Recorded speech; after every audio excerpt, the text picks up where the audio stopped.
Hello, ladies and gentlemen. Welcome to the Drunken Tarrasque, where these lovable orcs just want to have fun. And now we're in lovely HD. Isn't it magical? Or at least we think we're in HD. Yeah, as far as we know, like things could go south from here. We don't know. Like New this may be territories. as good as it gets. Yes, we're going into new territories, just like when someone wants to start playing a actually wants to DM a game. And our topic will be mostly talking about starting your first game. And starting off, I think always start small. You can't crawl Mount Everest right away. You gotta work your way up there.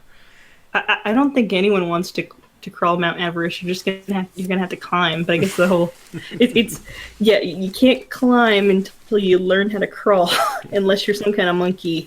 In which case, I mean, you're not listening to this podcast. But yeah, there's one of the several reasons why starting small, and even me, I realize I even tried to start small before I was an idiot and swelled down, taking down a full-blown epic campaign. Yeah, But I was way too ambitious, I think. Like, way too ambitious. and we're not saying there's anything wrong with being ambitious, but what you want to do is start small.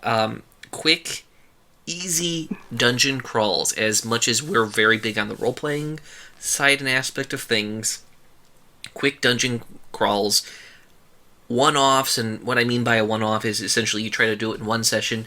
It might go on for two or three, but essentially you're going to hit it and quit it and kind of get the lay of the land, understand your character, and as a player, importantly, understanding your class. Mm-hmm. Yeah. For us, That's incredibly important. However, if it's your first time, you're gonna fuck up. It's gonna happen. Don't worry about it. Just have fun. yes, Just exactly. go with it. Because here's the thing, if you keep on doing one-offs, little short campaigns, little dungeon crawls, you won't be overthinking things, you won't be freaking out, you'll be going, hey, I played a fighter last round, can I play a wizard? And it starts to encourage you to actually look at the engagements that you're dealing with from multiple perspectives, and allows you to actually kind of get your feet wet so you don't have to go to the DM later on if you're doing a long campaign going, hey, I've been playing this for like 20 30 not 20 30 levels, but like I've been playing this for 5 8 levels and I really find out I hate playing a monk, can I change the character? And for someone like me, it's like, I balanced it for you, you bastard. And now everything's getting messed up because you want to die just so you can play something else. Yeah. Me personally, I wouldn't do that. I would just be like, well, you guys are probably gonna die next time around, so. Good luck. Well, I mean, you can be something else if you survive long enough, but that's. Oh yeah, and one of the other things is also to let the DM. This is the other reason why for a DM is that if you do one of these campaigns, you pull it out of a module. So many DMs get locked in the idea I must use these exact monsters, and if you do multiple mini one-offs, mini little small stories, it allows the DM to actually tweak and play with monsters within the group, so the DM doesn't get bored or like, okay, we're doing this run against orcs again. You can actually start changing things up, and when they're one-offs, you're not invested in the character as much, so you can kind of go, hey, I'm going to change something big. Yeah, you can fuck around and do all kinds of stuff, all kinds of crazy things that you normally wouldn't, because you know that there may be a very good chance you're gonna die. So you're like, yeah, you know what? Fuck it, let's go. Let's try this crazy thing over there. DM, can I do it? Yes. Sure. Yes. Why Well, not? that's actually some of the more important things, is that with these mini campaigns, you kind of allow people to get their feet wet. You don't get shoehorned to be playing the pocket medic for everyone if you choose a cleric. You can actually then realize much more. I mean, heck, you can also, one of the bigger important things is, if this is a DM setting up to who wants to do a full-blown campaign, this can also be a very good way of easing your players into the universe and world without forcing them to go down through a ton of research, which I do say, if you're going to play with these games role-playing wise, you have to put some research into it. Yeah, you're definitely gonna need to be to have done something. You're gonna have to have figured something out. I mean, if it's a long campaign, like please do some backstory for your character. Please do that because it's gonna make things a whole lot easier on everyone. Oh yeah, and here's the other thing is when you do these mini ones leading up to your maybe bigger campaign, it allows you to test things out. Do your players like a dungeon crawl? Do you as a DM like it? Do you like the mad scientist run? Do you like heavy combat, role playing? Do you actually have? Does everyone like? I want horror. Do they want an epic campaign, or does the community that you're playing with want this small city, or do they want to create their own city? And ultimately, the biggest and most important question: do you want to push a linear style, or do you want a hub and spoke based design for your players? These are all the things when you start small, you can take each one of them at a time to say, okay, we tried this, let's try something else, and it leaves the spice of variety in there and kind of gets you to understand how each style is run and what people actually like. I think the best way to start out is actually explain like what you did your first time around, because I actually liked what you did. You actually did keep it simple, and so what we did was we created some characters, and what he had us do was go through a basic dungeon and just put whatever he wanted in there, and it can be as easy as that, and that's probably the best scenario for everyone. I mean, if you're a first-time DM, just keeping it really simple. I had this whole elaborate story that I was gonna do. We got to one session, and I had no idea what to do because suddenly Brandon decided, like he's the guy we play with, decided to turn Mike's character here into a Tyrannosaurus Rex, and I hadn't prepped for this. And I have no idea what to do. That's exactly the biggest reason why Rachel learned small, I don't give a shit styles to start out, because your players will do so many things you will never be prepared for. And I'm like, how do I even roll for this? I don't know what to do. Yeah, you literally the remark, and this is the other advantage of having an experienced veteran with you. Thank you, Brandon. We appreciate all putting up with our insanity, but these are the things. Like he is a wealth of knowledge that he's explained to people, even if they don't want to listen to it. You take it small, you take it in mini bite-sized chunks, because if someone loves you as a DM, they will be humping your leg to oblivion, where you will say, I'm getting a fucking restraining order against you, stop. Levels of excitement of these games. And a lot of people, a lot of DMs, they say like the most important thing to do is just say yes, but I don't think that that's the case. I think, well, part of it is saying yes, but also knowing when to say no. Oh. Like if they say like, can I do this crazy ass thing? Or can I make this crazy ass character? Like, learning when to say no is the best thing, because if they're gonna make a character and you know that they like to break the game, but they're gonna try, exactly. You have to say no. You have to be like, no. Well, that's the thing is, as I said, that would be a mad scientist run where a character wants to break the game, because that's the biggest thing to realize, is that these mini games, these will help you figuring out the personality styles and play styles of your fellow players, and how many of them, prep for them. Yeah, you have to prep for your players, and how many times you have that plastic bag thinking, I'm going to put it over your head, you're not going to feel any more pain, I'm not going to, never mind, but, What are you talking about the plastic bag? They're going to think we're crazy. Well, here's the thing, DMs do have these murdering fantasies of their players. That's the other reason why small games. Oh, jeez. Yeah, Mike tried not to kill anybody, but when I was trying to do my thing, I was absolutely trying to kill people, or at least give enough amount of danger. Because here's the thing: it's not so much about trying to kill your players, but you have to put a certain amount of danger there. Mm-hmm. Otherwise, it's completely boring. Otherwise, it's like everybody's overpowered, and there's no challenge there whatsoever. There has to be the feeling like they can die. Danger, Will Robinson. Have to feel like they're gonna die. If they don't do something. Well, a sense of urgency. And that's where I learned my mistake was I did not have the danger for the reactions hit soon enough. Which I'm one of these people who like a slow game that your fuck-ups start to build and snowball. I was mistaken that I should have had some of those snowball effects hit them full-blown money shot in the face sooner. Oh, I was an asshole. If you'd gotten into the dungeon, there was a water trap there. Like I remember telling you, there's a water trap there. Um, that goes right onto some spikes, so it's gonna be like a water slide. Like Yes, our trap that BDSM was queen over there really has a that was that wonderful was ideas. that was the first thing, and then the next room, I had it set up where I was gonna put a whole bunch of black puddings in there, so that you have to solve this puzzle in time, otherwise you're gonna get swallowed up by these things that can eat through armor and skin and flesh and bone. Note, the girl has the crazier, eviler ideas, guys.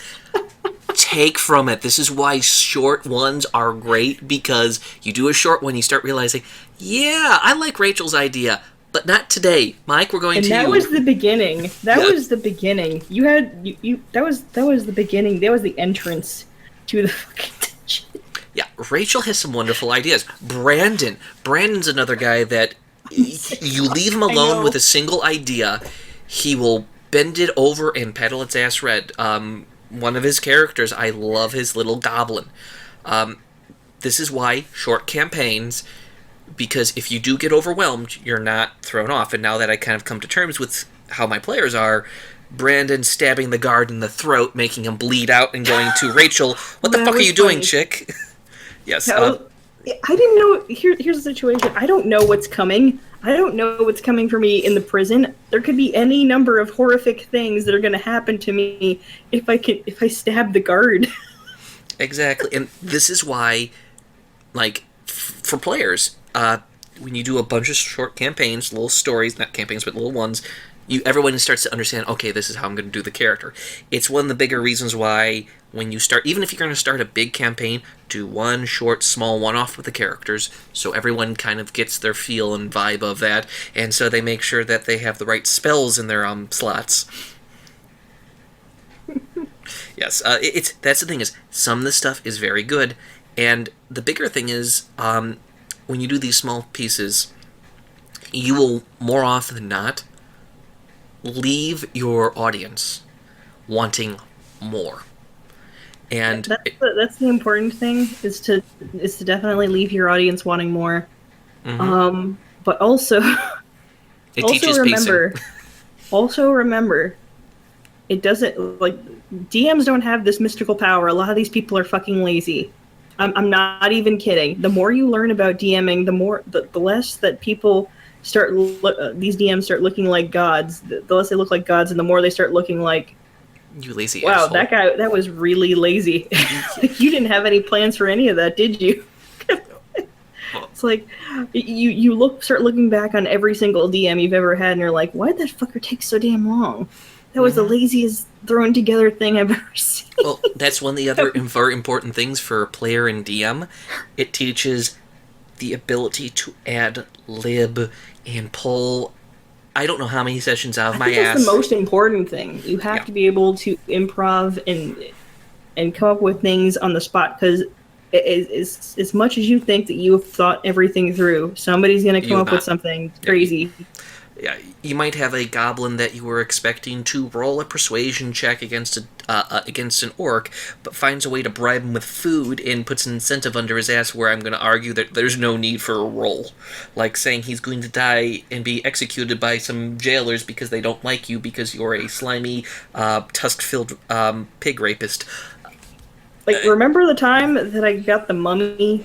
Sorry, I got all the undead people in that cave to kill themselves. Yes, ladies and gentlemen, Rachel did that. This is why when you got to be prepared as a DM, and short games allow you to handle someone doing something as crazy as that, as getting the whole fucking thing rolling exceptionally and setting up a very logical trap where these creatures can't argue against when they have intelligence, and you force them to commit seppuku. Yes, and they were God. apparently, and I broke the rules. I bent the laws around, and I did it for my own little style. They were not all those undead creatures were evil. They just happened to force a couple good creatures commit suicide. Oh god, I felt really, really bad afterwards. That was the whole thing. Is I felt terrible because there was this whole room full of stuff and backstory that he'd come up with, and we had just come up with this idea of trying to use our abilities to fooled Outwit. the creatures inside into thinking that they were talking to their god, and they were very upset with them, very cross. Yes, and as a DM, you don't punish them. And this is one of the bigger things with short run games you will learn. You do not vindictively punish players because the game didn't go your way. You will learn that very quickly because when you do these games and you play these games, you start realizing that that whole backstory you wrote is now in the garbage for this specific session. Remember that always. There's always a trade-off, though. Yeah. There's always a good thing that can come from this. So it doesn't matter how much you had planned and everything. Mm-hmm. Whatever crazy thing they came up with is probably really entertaining. It's all about what kind of behavior you reward. You should definitely reward behavior of things like that, where they come up with something that's really entertaining. Like when Brandon turned Mike's little halfling into a big Tyrannosaurus Rex and started riding on its back. You definitely want to reward things like that. You want to reward the fun things, the things that are entertaining. I think that's the best. Oh, and for one of my biggest things is that not just also entertaining and this is why with small games you reward the very smart applications of dealing with situations. This is one of the things that you will notice with bad DMs and bad groups, and these are people who just play out of the module. They don't think on the game. They just say, here's the rules, here's what's on the paper. This type of small games will make you think and deal with situations, because later episode I will talk about building a party, but let's say for hypothetical, you have no cleric in the group. Someone's with poison. Medicine check will some way compensate for it, and if you are a very good DM who's adaptable, what's wrong with letting them heal a little bit with a medicine check? It balances out this, and it makes you actually deal with situations not as this, oh, I have magic, this will solve all my issues. And you can break really fucking with groups and teach them lessons. Yeah, you really do want to get them to use their brain, because it's very easy to put things in there that they can stab, but if they don't have to think about it, there's no fun. Mm-hmm. I mean, you'll have fun, but in the long term, I can guarantee you, if you just think on... It's boring. I can tell you this, the game that was just dice rolling for me wasn't with these guys, it was with a really shitty group of people. I honestly cannot tell you anything about the sessions of the games with the dice rolls alone. I just remember dice rolls and just it was a bad game all around by players and whatnot, but I can tell you this, a year or two ago with these games that I played, that even this one-off with Rachel and friends and Brandon and stuff like that, I'm still remembering it very vividly because you came up with some wonderful ideas. Oh yeah, there was so much fun. And oh gosh, it was refreshing because in past games, what had happened with me was that I had a bunch of people I was playing with, and I didn't get to really do any role play with those people because they were a very specific kind of player. A lot of them were min-maxers. A lot of them were basically murder hobo style. We just go in there and we just kill the things and we collect all the stuff. And that was the majority of the game. And I didn't really have as much fun. But with this particular group of people, I actually really enjoy everything because I get to use my brain. I get to do a little bit of role play. It's really balanced, whereas the other stuff, the old group was not. And again, grand epic campaigns are good, but even starting with a new group, small little runs, leaving for more, lets everyone kind of get their feet wet, and it actually is the best way of telling what type of people you actually have with you personally and role-playing wise, and long-term wise, you will most likely just be coming back for more on those type of games, and then you start realizing, oh, you're a bad player and a bad person because you're an asshole. I'm just going to scoot you to the side and go, you guys are good, come with me. And if you really, really want to fudge it, if you really, really want to be a lazy person, 15 is usually the bar. Like, that is usually the success thing for, like, most low-level stuff. It's like, if you roll a 15, it's like, eh. If you roll under, it's like, You're fucked. Really. It's like, yeah, you're fucked. But if you roll over 15, you're like, you super success. Yes. And So there you go. yeah. Take it, little guys. Take your small pots. At doing these games, you will have a lot of fun. Thank you for joining us, listening to us, this little ditty. Remember, take it small, take it slow, learn your players, and leave Have them fun. wanting for more. And yeah, and as a whole, you do all that, I can almost guarantee you most times you will have fun. Yes. From all of us at the Drunken Tarrasque, happy gaming. And good night. And good night.